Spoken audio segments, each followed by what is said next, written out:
Oh, hey there. So it's been another week, and today I want to talk to you about something that, I don't know, it's something that I think it affects all of us as consumers, and that's FOMO, or the fear of missing out. More on that and how it relates to the fish hobby right after this.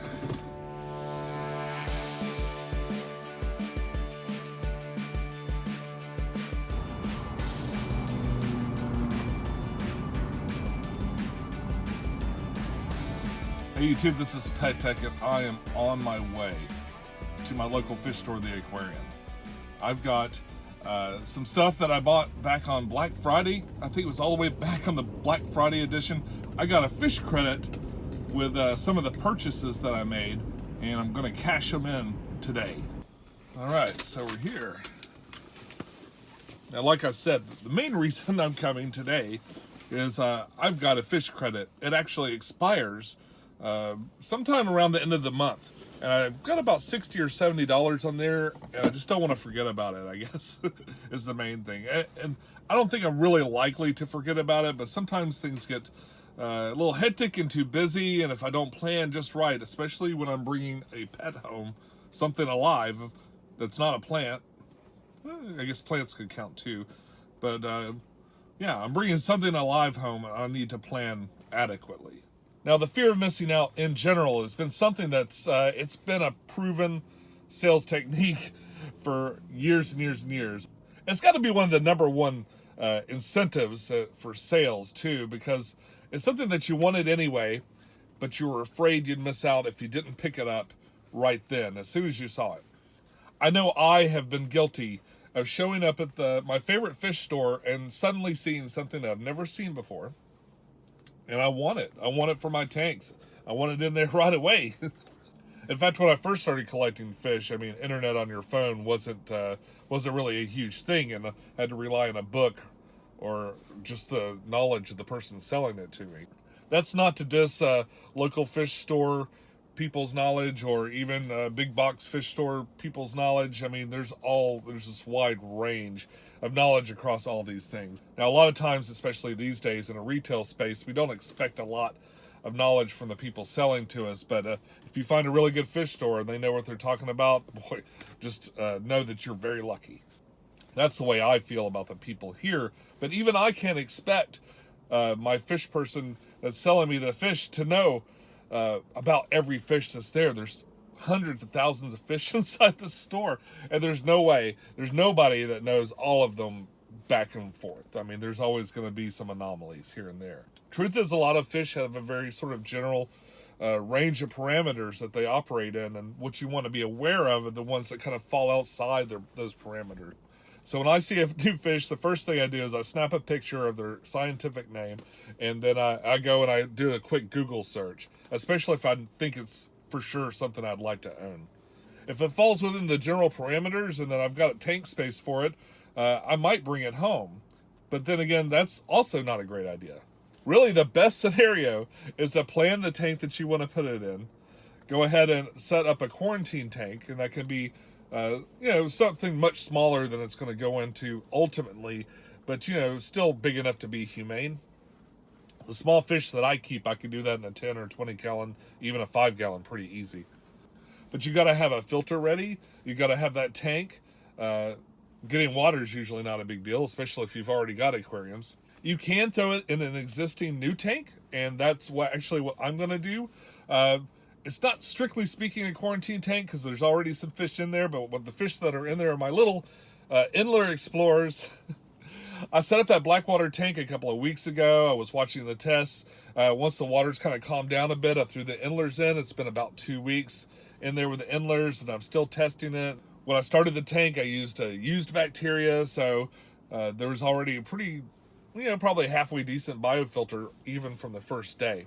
I've also been watching it really carefully, testing, adding more biological supplements and stuff like that, and I think I'm good to go pick up another fish. The fish I want to get are fairly sensitive, and it still might be too early, but I think I'm pretty safe. And right now there's nothing else in that tank, so it's kind of a quarantine tank. I mean, there's 2 Inlers in there, but I think they'll be okay. I think the big thing to consider there is that, that you're not putting a whole tank full of fish. Like if I put this in my 55 or my 56 gallon, there would be, 40, 50 fish in risk, not two that breed a lot and really quickly. All right, so let's go inside and take a quick look around and see what I pick.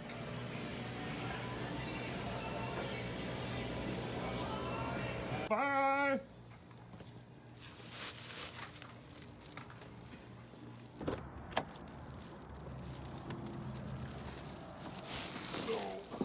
Well, mission accomplished. I got my fish. The reason I got one today is I planned for it. I waited patiently, and I first saw those checkerboard cichlids in there 3 weeks ago. I didn't even have them haul them. I knew they had a lot of them. I just waited and hoped that there'd be some left by the time that I went to get some. And I'm glad I did, because there's not a lot left in there. Where are my keys? And I'm also going to take my keys home with me.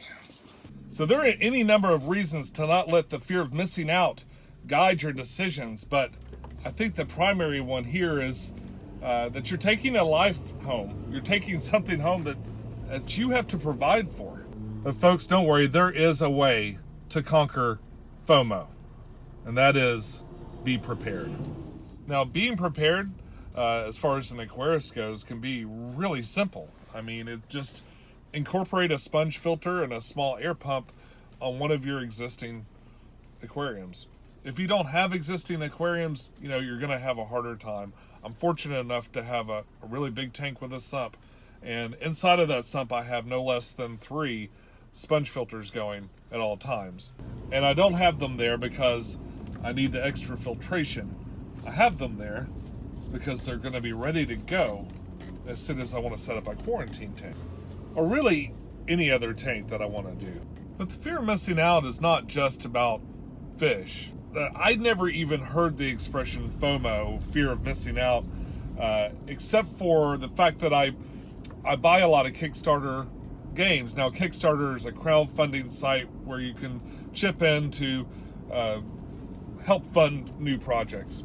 And I buy a lot of board games on there. I bought a number of other things, but I buy a lot of board games on there. And the fear of missing out is something that comes up a lot, because there's a lot of things on Kickstarters that you can't get unless you get it then.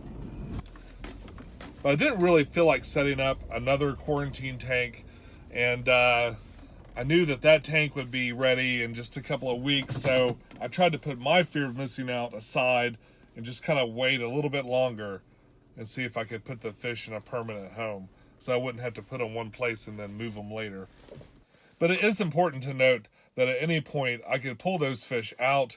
I've got a seasoned sponge filter and empty tanks ready to go. I could easily, take water out of one of the other aquariums and a sponge filter, and I've got an instant tank ready to go right now if I needed to.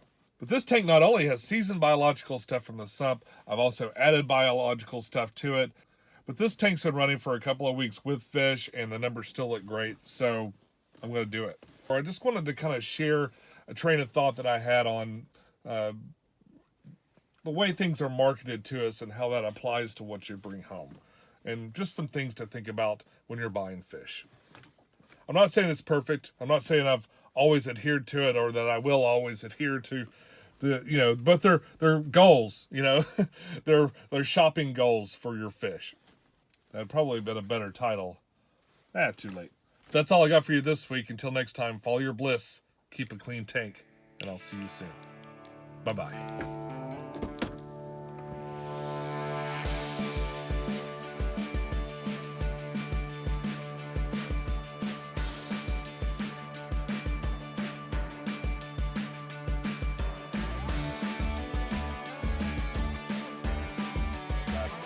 It's just food for thought, just another thing to yeah, it's not like I've got an aquarium that if I'm not ready for, I can put it in the garage, or just another heater.